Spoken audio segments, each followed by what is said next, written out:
నువ్వేమవ్వాలనుకుంటున్నావు? చెప్పవా? హిమాన్వి నువ్వేమవ్వాలనుకుంటున్నావు? టీచరా? Doctor? No? Hi, నువ్వేమవ్వాలనుకుంటున్నావు? పోలీసా? Okay, అది నువ్వు ఎలా అచీవ్ చేస్తావు?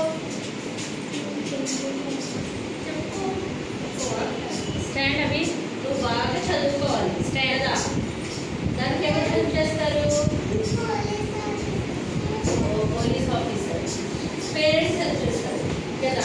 అలాగా ఒక బాయ్ ఉన్నాడంట, చిన్న బాయ్. ఓకే, వీళ్ళ ఇంత బాయ్ ఉన్నాడంట. వీడి డ్రీమ్ ఏంటంటే స్పేస్లోకి వెళ్ళాలని. స్పేస్ అంటే పైన ఉంటుంది కదా, అంతరిక్షం, ఆకాశం ఉంటుంది కదా, దాంట్లోకి వెళ్ళాలనే డ్రీమ్ వీడి. అయితే తను ఒక స్పేస్ క్రాఫ్ట్ ఉందంట. స్పేస్ క్రాఫ్ట్ అంటే తెలుసా? రాకెట్ ఉంటుంది కదా, మన స్పేస్లో దేంట్లో వెళ్తాం? రాకెట్లో కదా, అవునా? ఏరోప్లేన్లో అయితే అలా ఆకాశంలో తిరుగుతాం. స్పేస్లోకి వెళ్ళాలంటే రాకెట్, స్పేస్ క్రాఫ్ట్స్ ఉంటాయి. ఓకేనా? ఆ స్పేస్ క్రాఫ్ట్లో తను కూర్చొని కాయిన్స్ వేస్తున్నాడంట. వేస్తుంటే వెళ్ళట్లేదు. సో తను చాలాసేపు ట్రై చేసి డిసప్పాయింట్ అయిపోయి ఆ మనీ సరిపోవట్లేదు తనకి.